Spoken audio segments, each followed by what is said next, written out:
कुछ कीजिए। तो भगवान ने हंस करके कहा कि ठीक है नारद, मैं वही करूँगा जिसमें तुम्हारा हित हो, मेरा वचन असत्य नहीं होगा।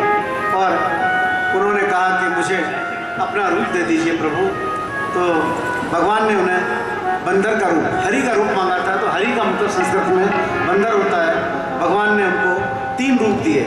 लोग कहते हैं कि बंदर का रूप दिया, भगवान ने एक नारद जी का रूप रहने दिया, एक बंदर का रूप दिया, और एक रूप जो है उन्हें केवल जो अपना मतलब भगवान स्वयं का रूप था, एक नारद जी का रूप उन्होंने दिया, एक भगवान का रूप दिया और एक बंदर का रूप दिया।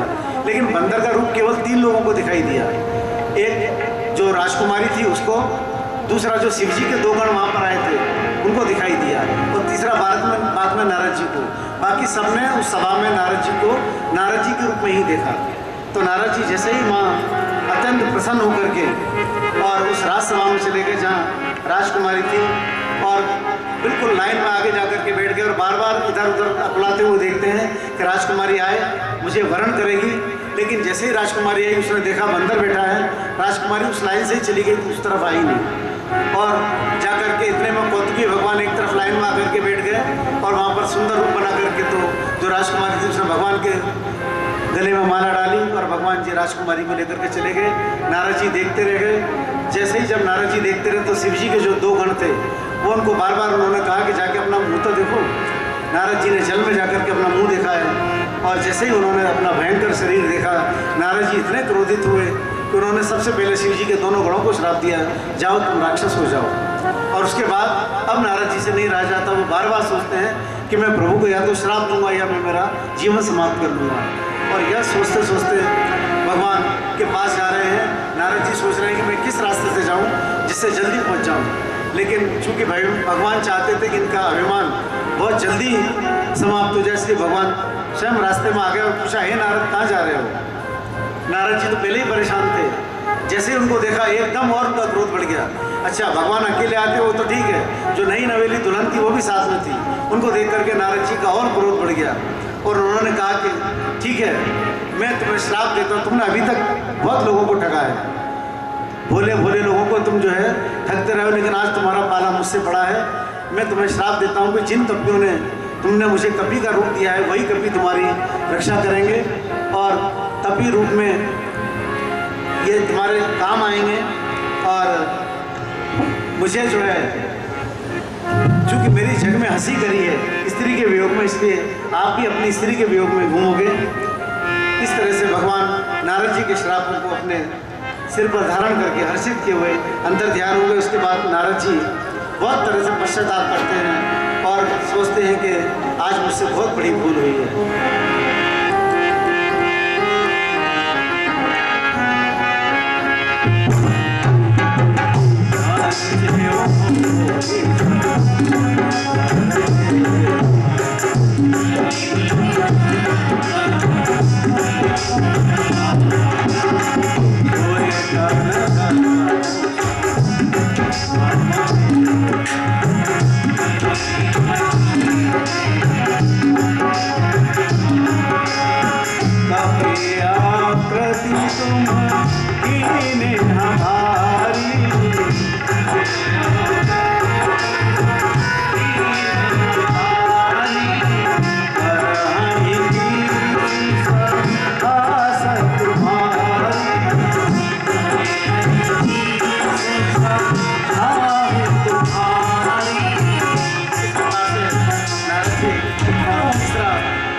किया है। इसलिए तुम्हारा भी जो है ये स्त्री के वियोग में जब तुम घूमोगे तब जा कर के तुमको पता लगेगी। मैं तुम्हारी खबर लेता हूँ।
प्राप्ति की बात कही तो भगवान ने कहा कि ठीक है, मैं थोड़े दिनों तुम अमरावती में निवास करो, जब अगले जन्म में राजा बनोगे तब मैं तुम्हारे पुत्र के रूप में अपने अंश सहित ये धारण करूँगा।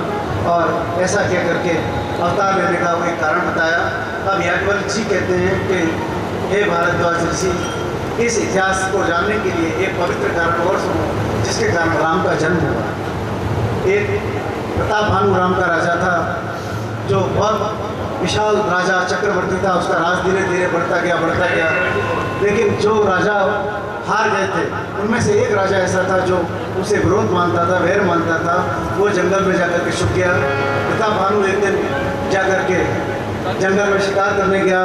शिकार करते करते भटक गया तो वहाँ जाकर के पहुँचा। तब उसने कहा कि मैं तुम्हें अच्छे से जानता हूँ और तुम्हारा अगर राज्य को इसी तरह रखना है तो तुम्हें यज्ञ करना होगा और उसमें ब्राह्मणों को भोजन कराना होगा और उसमें ब्राह्मण मंदिर के मैं आऊँगा, ऐसा कहा उन्होंने। लेकिन राजा प्रताप भानु उसको नहीं पहचान पाए और उन्होंने कहा ठीक है। तो प्रताप भानु अपने जब राज दरबार में वापस आ गए तो जो कपटी राजा था वो धीरे से वेश बदल करके गया और राजा को चुरा करके ला करके अपने वन में ला करके रख दिया और स्वयं वहाँ पर जा कर के पुरोहित की जगह रसोई बनाने लगा। उसमें उन्होंने बहुत सारा मांस मदिरा का प्रयोग किया और ब्राह्मणों को न्योता दिया।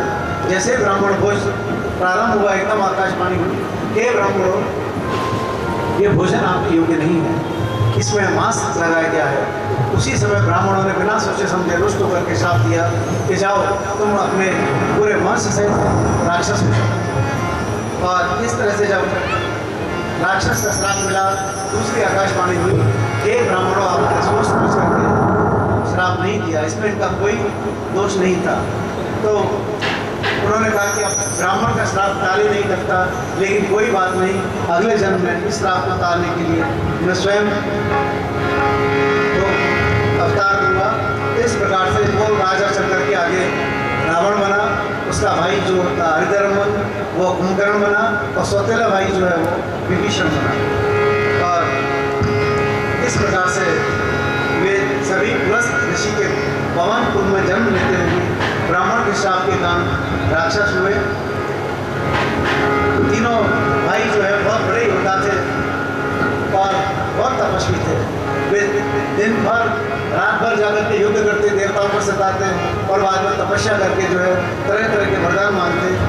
इस प्रकार से उन्होंने बहुत सारे वरदान प्राप्त किए और वे भविष्य में जाकर के जब रावण आताताई हो गया और इस प्रकार से नरसंहार करने लगा, देवता को संहार करने लगा, तो पृथ्वी अकुलाने लगी और पृथ्वी पर जब जब भार बढ़ता है तब तब भगवान जन्म लेते हैं।